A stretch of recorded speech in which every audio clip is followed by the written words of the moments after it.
Hello guys, welcome back to my channel. పైన తమిళనాలు అయితే చూసారు కదండి. సో చాలామంది కూడా ఈ సమ్మర్లో ఏసీ లేకపోతే కానీ పడుకోలేరు, ఏసీ బాగా అలవాటు అయిపోయింది అని చాలా ఫీల్ అవుతున్నారు కదా. సో ఈ వీడియో మీకోసమే, ఒకసారి చూడండి. బాగా అలవాటు పడిపోయారండి ప్రతి ఒక్కరూ కూడా ఏసీకి ఇప్పుడు. సో ఈ ఎండలు కూడా చాలా మండిపోతున్నాయి. ఇదే ప్రమాదం ఎక్కడ జరిగింది, ఎలా చనిపోయారు, ఎంతమంది చనిపోయారని మనం వీడియో లాస్ట్ వరకు కూడా చూడండి. సో ఇది ఎక్కడైతే జరిగిందంటే పూర్తిగా తెలుసుకుందాం. ఇది ఢిల్లీలో జరిగిందండి. ఒకే ఇంట్లో 9 మంది అయితే దుర్మరణం చెందారు. ముందుగా ఎవరెవరైతే మా ఛానల్ చూస్తున్నారో వెంటనే అయితే సబ్స్క్రైబ్ చేసుకోండి. అలాగే వీడియో నచ్చితే చివరిలో లైక్ అయితే చేయండి. వీడియో నచ్చితేనే చేయండి, బలవంతం అయితే ఏం లేదు. సో డైరెక్ట్గా టాపిక్లోకి అయితే వెళ్ళిపోదాం. ఏసీ పేలకుండా ఉండాలి అంటే మనం ఏం చేయాలి? ఒకే ఫ్యామిలీ చాలా సంతోషంగా ఉన్నారు. ఇంతలో ఏసీ పేలిపోవడం వల్ల 9 మంది అయితే ఒకేసారి చనిపోయారండి. చాలా బాధాకరమైన విషయం ఇది. సో బయటికి వెళ్ళడానికి కూడా మార్గం లేదు. మార్గం లేకుండా అయితే అయిపోయింది. వెంటనే కాలిపోయి చనిపోయారు ప్రతి ఒక్కరూ కూడా, 9 మంది కూడా ఒకే ఇంట్లో. ఇంకా అవతలి వాళ్ళు ఎవరు కాపాడడానికి కూడా అయితే చాయిస్ లేదు. ఢిల్లీలో జరిగింది ఇది. వాళ్ళు ఎలా పేలిపోయిందంటే ఏసీ వాళ్ళ ఇంట్లో. సో ఇది ఒకసారి క్లియర్గా వినండి ప్రతి ఒక్కరు కూడా. 24 అవర్స్ ఏసీ ఆన్లో అయితే ఉంచారంటండి. వాళ్ళ ఇల్లు చాలా హీట్గా ఉంది, వేడిగా ఉంది. దీనివల్ల అలాగ 24 అవర్స్ ఏసీ ఆన్లో ఉంచడం వల్ల మొత్తం కంటిన్యూగా ఇంకా అలా నడిపారంట ఏసీ ఆన్లో. ఇప్పుడు ఏసీ కంప్రెసర్ ఉంటుంది కదా, అది బాగా హీట్ ఎక్కిపోయిందంట, అంటే వేడెక్కిపోయింది. ఏసీ కంప్రెసర్ బోర్డు ఉంటుంది కదా, బయట ఫ్యాన్ తిరుగుతూ ఉంటుంది, అది బాగా వేడెక్కిపోయింది. అలాగే దానిలో ఉండే కండెన్సర్ ఉంటుంది కదా, అది ఇంకా బాగా వేడెక్కిపోయిందంటండి. ఒకేసారి ఏసీ బ్లాస్ట్ అయితే అయిపోయింది. ఒక్కసారి అయితే పేలిపోయింది బాగా హీట్ ఎక్కిపోవడం వల్ల.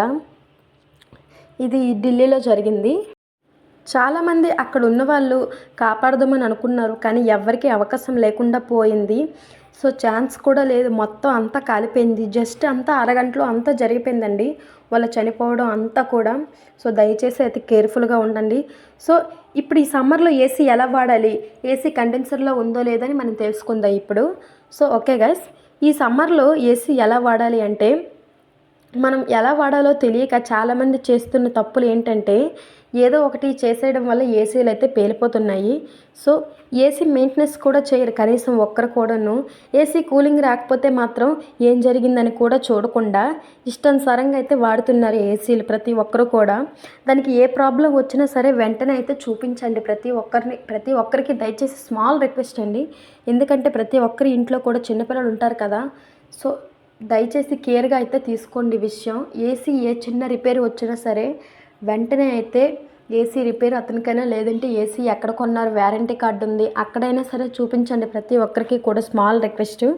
సో ఓకే గైస్, ఆ తర్వాత ఏం జరిగిందంటే, అటువంటి పక్షంలో ఇలాంటి జరుగుతున్నాయి కదా, ఏసీ కంటిన్యూగా వాడితే అది బాగా హీట్ ఎక్కుతుందండి. దానికంటూ కొన్ని లిమిట్స్ ఉంటాయి. సో అదైతే తెలుసుకొని వాడండి. ఏసీ మరీ 24 అవర్స్ అయితే ఆన్లో ఉంచకండి. ఏసీ 24 అవర్స్ ఆన్లో ఉంచితే మాత్రం బ్లాస్ట్ జరుగుతుంది. ఆల్రెడీ జరిగింది కదా, చూశారు. ఒకే ఇంట్లో 9 మంది అయితే చనిపోయారు.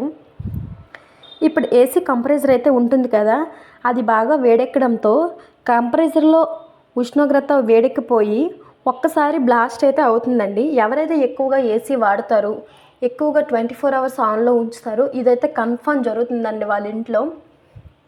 నేను చెప్పడం లేదు, ఆల్రెడీ జరిగింది ఢిల్లీలో. ఒకే ఇంట్లో 9 మంది అయితే చనిపోయారు. తర్వాత ఏంటంటే, ఈ కంప్రెసర్లోకి కండెన్సర్ ఉంటుంది కదా, దుమ్ము ధూళి ఎక్కువగా వెళ్ళడం వల్ల కంప్రెసర్ లోపల కండెన్సర్ ఉంటుంది కదా, అది బాగా ధూళి పట్టేసి క్లీన్ చేయకపోతే మాత్రం పాడవుతుందండి. అందుకే ఎక్కువగా 99% బ్లాస్ట్ అయ్యే అవకాశాలు అయితే ఎక్కువగా ఉంటాయి ఏసీలు. సో ఏసీలు అయితే క్లీన్ చేయించుకోండి. అట్లీస్ట్ 2-3 మంత్స్కి ఒకసారైనా ఏసీలు క్లీన్ చేయించండి. అది కండెన్సర్లో ఉందో లేదో కూడా ఒకసారి చెక్ చేయించుకోండి. దానికి వారంటీ కార్డు ఉంటే వాడే ఫ్రీగా క్లీన్ చేస్తాడు, ఏ రిపేర్ వచ్చినా కూడా చేస్తాడు. సో లేదు బయట వారంటీ కార్డు లేకపోయినా బయట అయినా చూపించుకోండి ఏసీ రిపేర్ వాళ్ళకి. వీడియో నచ్చితే లైక్ చేయండి. సో ఓకే గైస్, దయచేసి స్మాల్ రిక్వెస్ట్, చిన్నపిల్లలు ఉంటారు కదా.